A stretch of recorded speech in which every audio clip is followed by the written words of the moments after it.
et bienvenue à l'atelier du jardin de papier. J'espère que vous allez toutes bien. Aujourd'hui, je vous propose un mini emballage rapido presto à faire.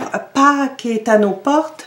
Donc, si vous recevez, si vous voulez mettre ça comme décoration sur la table ou le donner à des voisins, des amis, quelque chose de rapide à faire. Donc, c'est ce que je vais vous montrer aujourd'hui. Je reviens de On Stage et c'est une démonstratrice de l'Ontario, je pense, qui m'en a donné un. J'ai vraiment trouvé ça super mignon. Malheureusement, je n'ai pas le nom de la démo. Donc, si elle se reconnaît, donc je lui donnerai tout le crédit. Mais c'est absolument facile et rapide à faire. Je vous montre ça tout de suite. Donc, ces petits paquets-là, je les ai faits avec le papier 6 par 6. C'était Impression jardinière, donc qui va être retiré pour l'arrivée du nouveau catalogue de Stampin' Up. Et j'ai aussi utilisé aujourd'hui Vichy Somptueux qui va être également retiré. Donc, si vous voulez ces deux produits-là, contactez-moi rapidement pour pouvoir les obtenir. Donc, je vous montre ça. J'ai travaillé avec ma planche de marquage. Donc, il vous faut un morceau, donc un rectangle de papier design. C'est plus facile et plus souple. La grandeur 4,5 par 3, hyper facile. Donc, vous le placez sur votre planche de marquage et à partir de là, vous allez le marquer tous les pouces. Donc, 1, 2, 3, 4 pouces. Je vous donne encore mon truc. J'ai mis une barre noire avec un marqueur permanent sur cet onglet-là pour la bonne raison que on va le marquer aussi de ce côté-là à 1 pouce. Donc, on commence ici. On marque 1 pouce ici. Donc, premier marque. On marque à 2 pouces. On marque à 3 pouces. Et on va marquer à 4 pouces. On tourne le papier et à partir de là, on fait seulement une marque ici de 1 pouce et voilà.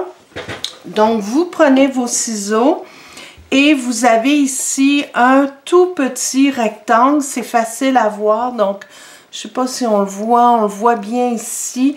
Donc, les marques qu'on a fait, donc tout simplement, on va complètement enlever ce petit triangle. Pour le reste, on va couper nos rabats jusqu'à la ligne qu'on a fait ici à l'horizontale, la ligne de 1 pouce. Donc, on coupe tous nos côtés. À partir de là, c'est hyper simple. On va simplement plier donc sur nos lignes de marquage. On plie aussi les rabats. Donc, voilà. Encore une fois, j'ai oublié mon plioir en os, mais c'est pas grave. Quand tout est plié, on va simplement mettre de la bande adhésive double face. Donc, c'est la bande qui est vendue dans le catalogue de Stampin' Up. Donc, je vous recommande vraiment d'utiliser la bande adhésive pour la bonne raison que ça colle énormément et que quand on fait une boîte ou un petit emballage, ça retient bien. Donc, ça colle super bien et ça risque pas de se défaire. Pour le collage, on plie à la moitié, on fait notre rabat comme ça et voilà, vous êtes certaine d'avoir les côtés qui vont bien se rejoindre et tout est parfait. À partir de là, on a simplement à plier nos rabats.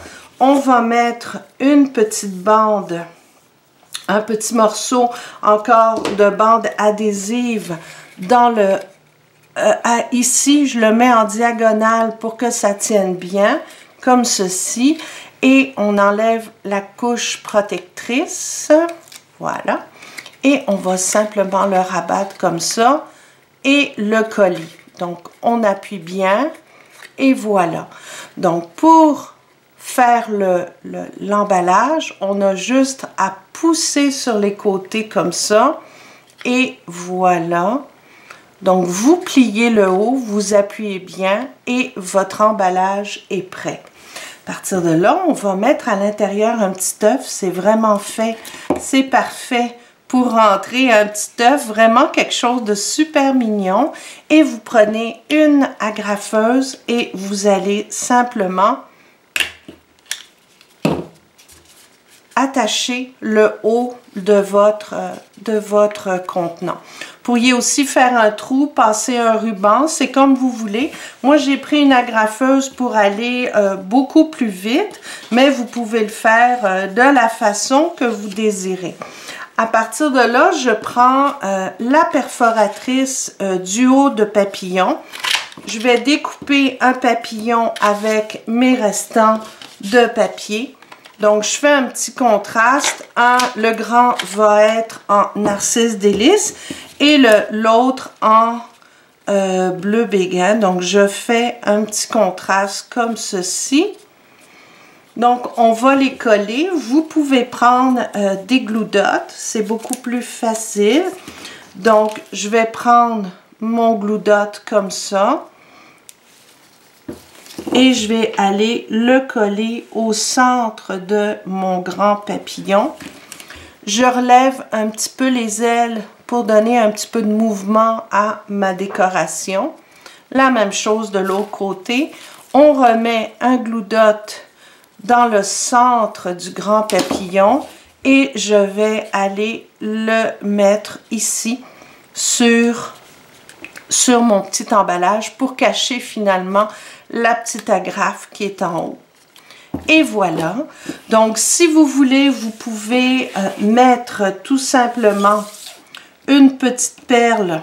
Donc, je vais le prendre avec ça. Je vais enlever un petit peu de pâte, des fois. Voilà. Donc, vous allez déposer votre perle au centre comme ceci. Oups. Voilà.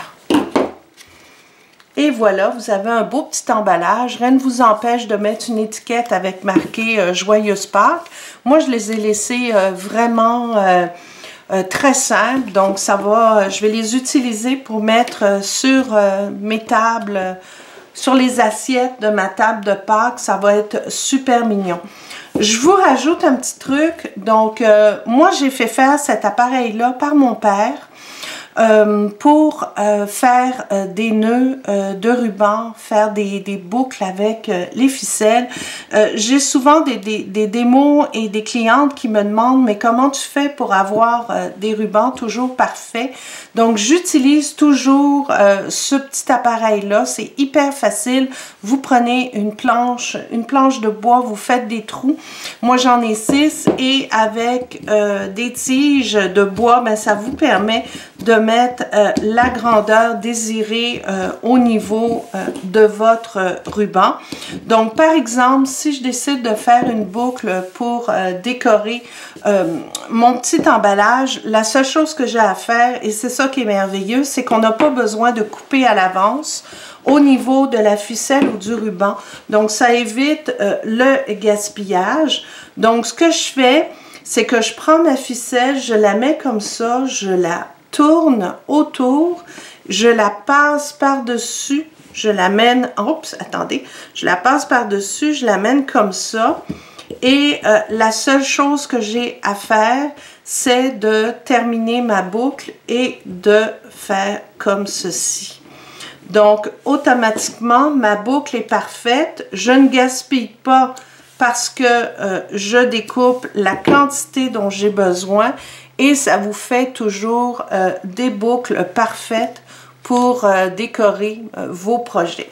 Vous pouvez aussi y aller avec une boucle plus grande, donc vous avez juste à changer de place les tiges de bois.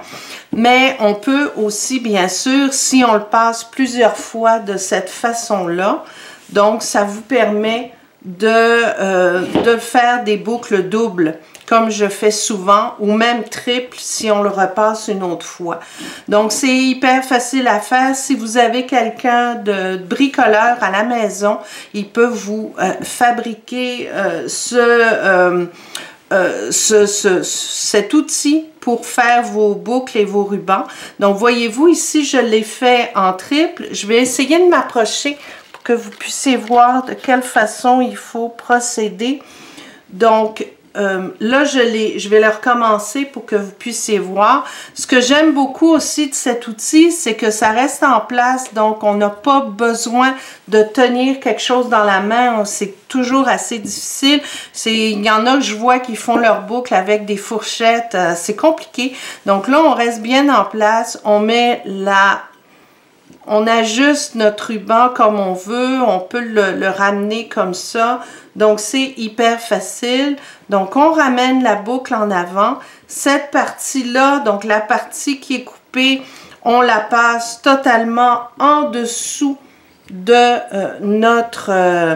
nos ficelles qu'on a passées autour. On la ramène en avant et on ferme comme ça avec notre boucle. Donc, on travaille toujours avec la ficelle qui est coupée. Quand c'est fini, ben, vous avez juste à couper la partie comme ça et voilà. Donc, on a toujours, là, vous le serrez un petit peu plus, mais on peut le serrer beaucoup plus quand on fait quand on l'enlève. Je vous dirais que c'est plus facile quand on a des ficelles douces, celle-là est assez épaisse, mais je vous dirais qu'avec un nœud bien serré, là, c'est super. Là, je l'ai raté un petit peu, mais si vous la ratez et que vous l'avez coupé, c'est pas grave, parce que regardez, on peut le reprendre super facilement.